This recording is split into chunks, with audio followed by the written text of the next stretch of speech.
आज का ये अंश सुनने वाले सभी श्रोताओं को स्पर्शिता श्रीवास्तव का नमस्कार। दोस्तों, इतिहास में हम अक्सर बहुत सारी जानकारियाँ आपके लिए लेके आते हैं और आज हम बात करेंगे उग्र राष्ट्रवाद के विकास के बारे में। उग्र राष्ट्रवाद, जिन्हें कुछ इतिहासकार क्रांतिकारी गतिविधियां भी कहते हैं, और जो गर्मपंथी दल के नेता थे उन्होंने जो जो कार्य किए थे उसके बारे में बात करें।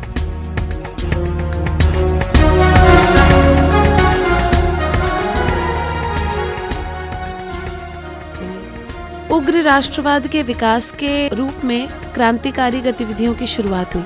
स्वदेशी और बहिष्कार आंदोलन के बीच पड़ने के पश्चात क्रांतिकारी गतिविधियों का प्रथम चरण, जो कि लगभग 1917 तक जारी रहा, उसका तेजी से विकास हुआ।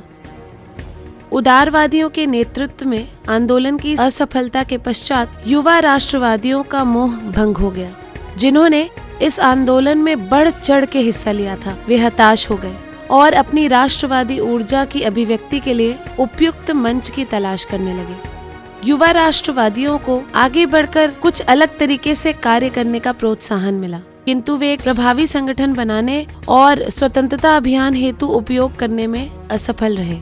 गर्मपंथियों का रास्ता अलग तरीके का था। उन्होंने ये निष्कर्ष निकाला कि यदि उपनिवेशी शासन को समाप्त करना है तो हिंसक तरीके को अपनाना आवश्यक है, क्योंकि वो सीधी तरीके से सिर्फ बातचीत से नहीं समझने वाले। उन्होंने यूरोपीय प्रशासकों की हत्या करके उनका मनोबल कम करने के लिए प्रयास किया और स्वतंत्रता के भारतीय और अंग्रेज विरोधियों को समूल नष्ट करने का प्रयत्न किया। उन्होंने अपने उद्देश्यों की पूर्ति के लिए डकैती, लूट और सभी हिंसक गतिविधियों का उपयोग किया। गर्मपंथियों ने निर्णय किया कि अंग्रेजी शासन को समाप्त करने के लिए सभी भारतीयों को हिंसक गतिविधियों में सहयोग करना चाहिए। इसके लिए एक राष्ट्रव्यापी आंदोलन चलाया जाए।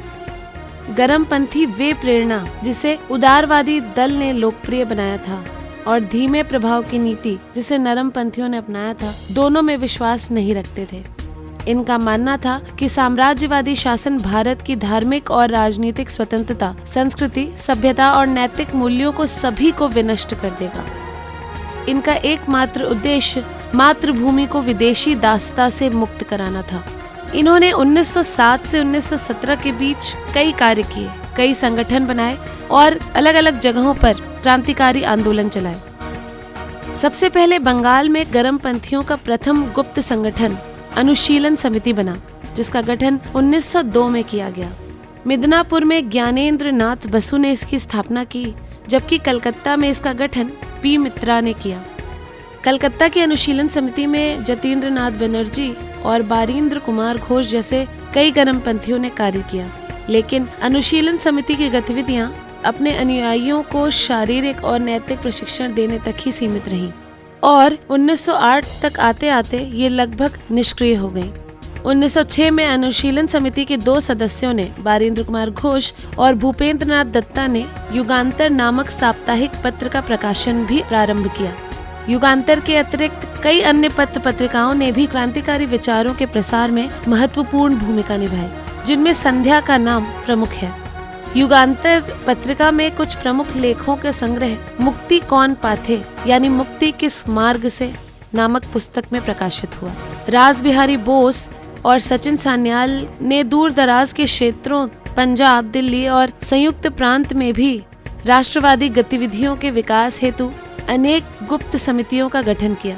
1908 में मुजफ्फरनगर जिले में न्यायाधीश किंग्सफोर्ड की हत्या करने के उद्देश्य से खुदीराम बोस और प्रफुल्ल चाकी ने उनकी गाड़ी पर बम फेंका। बात करें अगर महाराष्ट्र की, तो 1918 की विद्रोह समिति की रिपोर्ट के अनुसार भारत में गर्मपंथियों का प्रारंभ सर्वप्रथम महाराष्ट्र में ही हुआ। इन गतिविधियों का शुभारंभ वासुदेव बलवंत फड़के के रामोसी कृषक दल ने 1879 में किया, लेकिन 1890 में इसके पूर्ण विकास से पहले ही सरकार ने बर्बरता पूर्वक इसका दमन कर दिया। बाल गंगाधर तिलक ने महाराष्ट्र के लोगों में स्वराज्य के प्रति प्यार और अंग्रेज विरोधी भावनाओं को जगाने के लिए गणपति त्योहार और शिवाजी महोत्सव मनाया और अपने समाचार पत्रों मराठा और केसरी में कई लेख लिखे। दामोदर चापेकर और बालकृष्ण चापेकर ने 1897 में पूना में प्लेग समिति के प्रधान रैंड और लेफ्टिनेंट एयर्स की हत्या कर दी। बाद में चापेकर बंधु पकड़े गए और उन्हें फांसी की सजा भी दी गई। विनायक दामोदर सावरकर ने और उनके भाई गणेश दामोदर सावरकर ने 1899 में एक गुप्त सभा मित्र मेला का गठन किया, जिससे 1904 में आगे चलकर अभिनव भारत की स्थापना हुई। 1909 में नासिक के जिला मजिस्ट्रेट जैक्सन की अभिनव भारत के सदस्य अनंत कान्हेर ने हत्या कर दी। पंजाब में लाला लाजपत राय ने अपने समाचार पत्र पंजाबी के माध्यम से पंजाब के लोगों को किसी भी स्थिति में स्वयं के प्रयासों द्वारा उत्पीड़न का विरोध करने के लिए प्रोत्साहित किया। अजीत सिंह ने लाहौर में अंजुमने मुहिज़बाने वतन नामक क्रांतिकारी समिति का गठन किया और भारत माता नामक पत्र का प्रकाशन किया। पंजाब में क्रांतिकारी गतिविधियों के प्रारंभ होते ही सरकार ने इसके दमन के प्रयास शुरू कर दिए और मई 1907 में एक कानून बनाकर राजनीतिक सभाओं और समितियों पर प्रतिबंध लगा दिया। लाला लाजपत राय को बंदी बनाकर जेल में डाल दिया गया और अजीत सिंह को देश से निर्वासित कर दिया गया। अजीत सिंह निर्वासन के पश्चात फ्रांस चले गए, लेकिन इसके पश्चात भी उन्होंने अपने सहयोगियों सूफी अम्बा प्रसाद, भाई परमानंद और लाला हरदयाल के सहयोग से क्रांतिकारी आंदोलन जारी रखा। दिल्ली में क्रांतिकारी गतिविधियों की स्पष्ट अभिव्यक्ति तब हुई जब क्रांतिकारियों ने 23 दिसंबर 1912 को वायसरॉय लॉर्ड हार्डिंग के काफिले पर बम फेंका। इस घटना में रासबिहारी बोस और सचिन सान्याल की मुख्य भूमिका थी। घटना के पश्चात पुलिस ने 13 व्यक्तियों को गिरफ्तार किया। इन सभी पर दिल्ली षड्यंत्र केस के नाम से मुकदमा चलाया गया। इनमें कुछ को फांसी दी गई और शेष को देश से निर्वासित कर दिया गया। भारत के अलावा विदेशों में भी कई स्थानों पर क्रांतिकारी राष्ट्रवाद जारी रखा गया।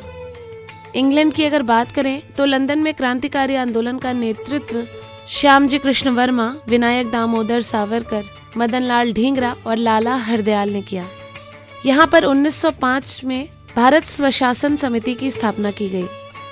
फ्रांस में एस.आर. राणा और श्रीमती बीकाजी रुस्तम कामा ने पेरिस से राष्ट्रवादी गतिविधियों को जारी रखा। 1906 में श्यामजी कृष्ण वर्मा भी लंदन से यहाँ पहुँच गए। इन्होंने यहाँ वंदे मातरम नामक समाचार पत्र निकालने का भी प्रयास किया। अमेरिका और कनाडा में भी क्रांतिकारी आंदोलन का नेतृत्व लाला हरदयाल ने किया। 1913 में लाला हरदयाल ने सैन फ्रांसिस्को में गदर पार्टी की स्थापना की। विश्व के अनेक भागों में इसकी शाखाएं खोली गईं।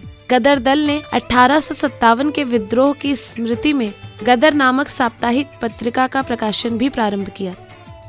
अगर जर्मनी की बात करें तो प्रथम विश्व युद्ध प्रारंभ होने पर इंग्लैंड और जर्मनी के संबंध तनावपूर्ण थे।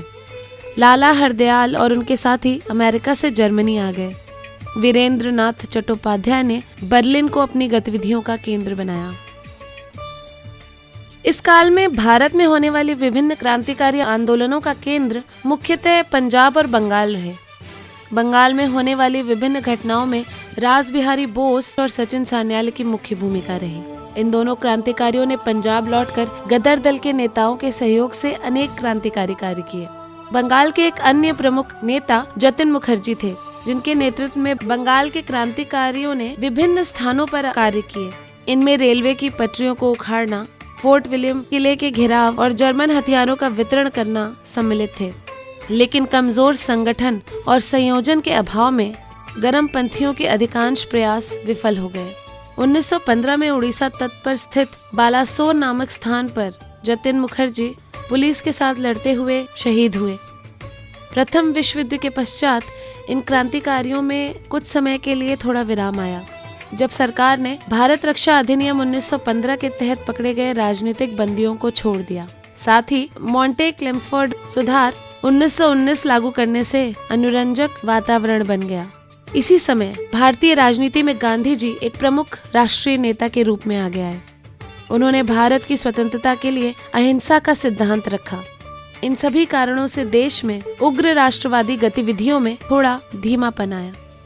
दोस्तों, आशा करती हूँ आज की ये जानकारी आपको अच्छी लगी होगी। अगली बार फिर मिलूंगी आपसे कुछ और अच्छी जानकारियाँ लेकर। तब तक के लिए दीजिए मुझे यानी स्पर्शिता श्रीवास्तव को इजाजत। नमस्कार।